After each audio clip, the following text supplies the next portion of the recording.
आउनुहोस् जानु काँक्रोको मिठो खल्पी।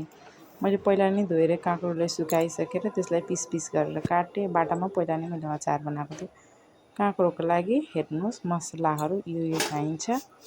पहिला चाहिँ मेथीलाई भुट्ने, मेथी अलि रातो भइसक्यो सबै मसलालाई राखेर भुट्नु पड्किनु थालेपछि त्यसलाई हाम्रो मसला रेडी भइहाल्छ। त्यसलाई धोएर मैले बाटामा राखेँ। अब तोरी पनि हालेँ अनि सबैलाई यो भुटिसकेछु। अनि यी नुन, हरियो बेसार अनि रातो धुलो अनि त्यो मसला पिसेको मैले एक ठाउँमा राखेँ।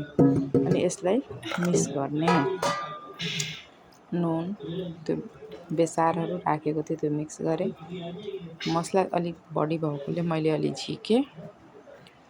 अनि त्यो भुट्दाखेरि थोरै लाग्छ, पिस्दाखेरि धेरै भइहाल्छ। अनि तेल मैले पहिला नै तताएर सेलाउनलाई छोडेको थिएँ, त्यही हालेँ।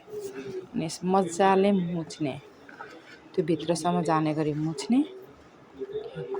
मजाले फेटिसकेपछि त हाम्रो भित्रसम्म मसलाहरू पसिसकेको छ। यसरी मिक्स गर्ने। अनि त्यसलाई चार मैले पहिला नै सुकाएर राखेको थिएँ, त्यसमा अलिकति पनि पानी नहोस् त्यसमा हाल्ने। अनि त्यसलाई खाद्ने, मजाले खाद्ने।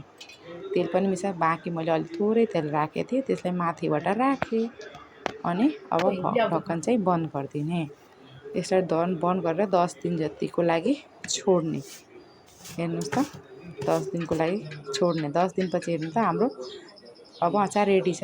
चम्चालाई चाहिँ पानीको थोपा नहुने गरी पुछेर निस्काल्ने। हेर्नु त हाम्रो अचार कस्तो भइसकेछ। हाम्रो अब हेर्नु त कति रसिलो मिठो भइसकेको छ खानको लागि रेडी।